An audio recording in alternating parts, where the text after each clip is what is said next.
From his early days as a brilliant sportsman and scholar in Northern Ireland, to his rise as one of the most decorated and feared Special Forces leaders of the Second World War, Lieutenant Colonel Robert Paddy Mayne embodied a rare blend of raw physicality, intellectual depth, and unbreakable spirit.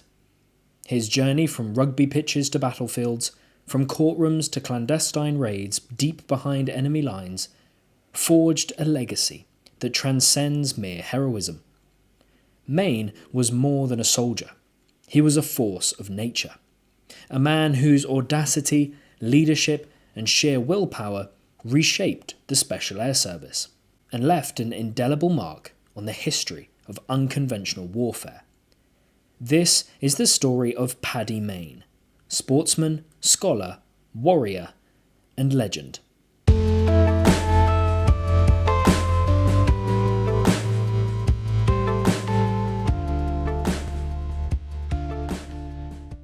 Born in 1915 as one of 7 siblings in a prosperous Newtownards family in Northern Ireland, Robert Blair Paddy Mayne seemed destined for greatness.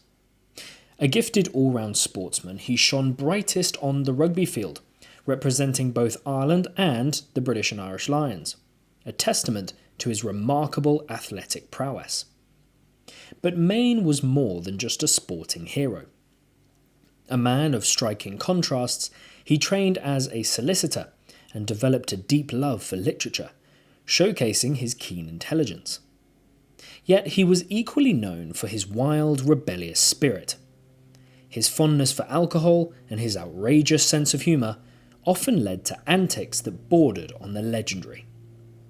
On the 1938 British Lions tour of South Africa, Mayne's exploits included bar brawls, wrecking hotel rooms, and even smuggling a bloody antelope carcass into his hotel after a midnight hunting escapade. He was a man impossible to ignore, brilliant, volatile, and unforgettable. When the Second World War erupted in 1939, Mayne enlisted with the Royal Ulster Rifles, but his hunger for action quickly drew him to Britain's new elite forces, the Commandos. By 1941, he found himself in the Middle East as part of No. 11 Scottish Commando, battling Vichy French forces in Syria. His first taste of combat at the Battle of the Litani River proved his mettle. Mayne's fearless leadership secured key objectives, captured numerous prisoners, and earned him a mention in dispatches, the first of many accolades. Regimental law claims that Mayne was recruited into the fledgling SAS from a prison cell, awaiting court-martial for punching a commanding officer. True or not, his arrival marked a turning point for the unit. After a disastrous first mission in North Africa, the SAS needed a win, and Mayne delivered.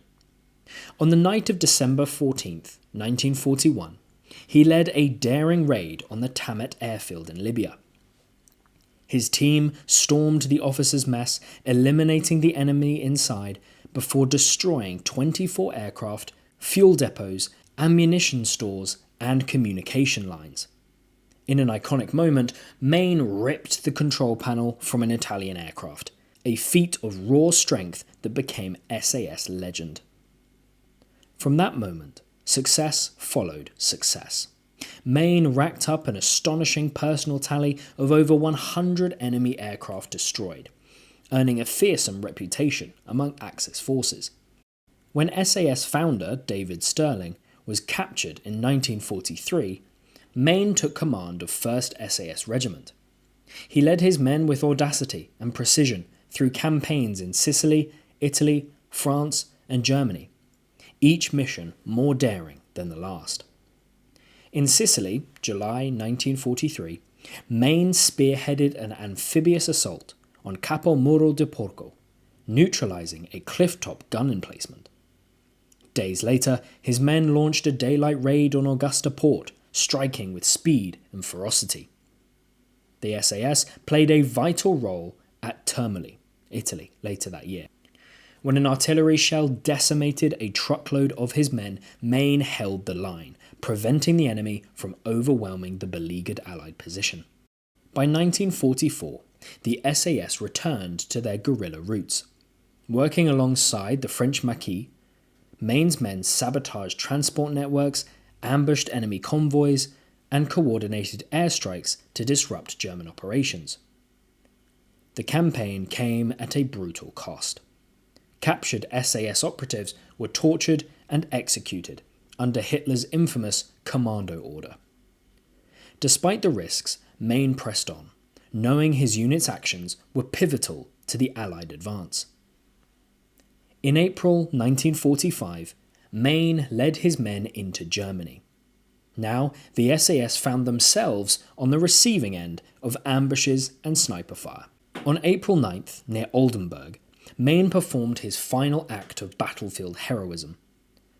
When his men were pinned down by snipers, he drove his jeep directly into enemy fire, his gunner unleashing covering fire as he took out German positions.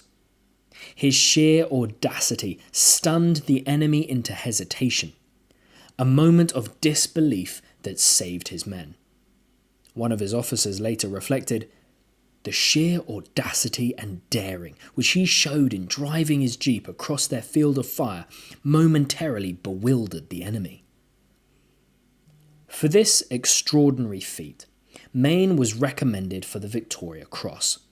It was controversially downgraded to a Distinguished Service Order, his fourth, making him one of the most decorated soldiers of the war. Mayne returned to civilian life after the SAS disbanded in October 1945. Despite enduring a painful back injury from the war, he joined a geographical expedition to the Falklands, though he was forced to withdraw early.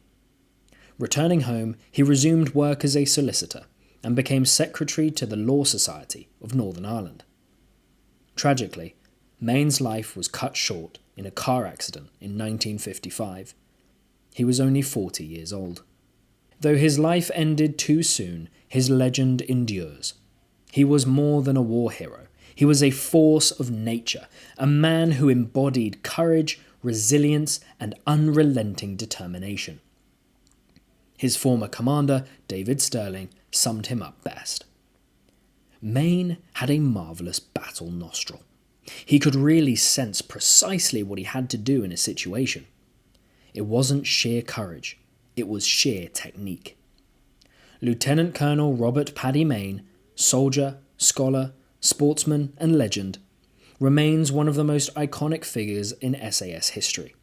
His story a testament to the power of courage and defiance in the face of overwhelming odds.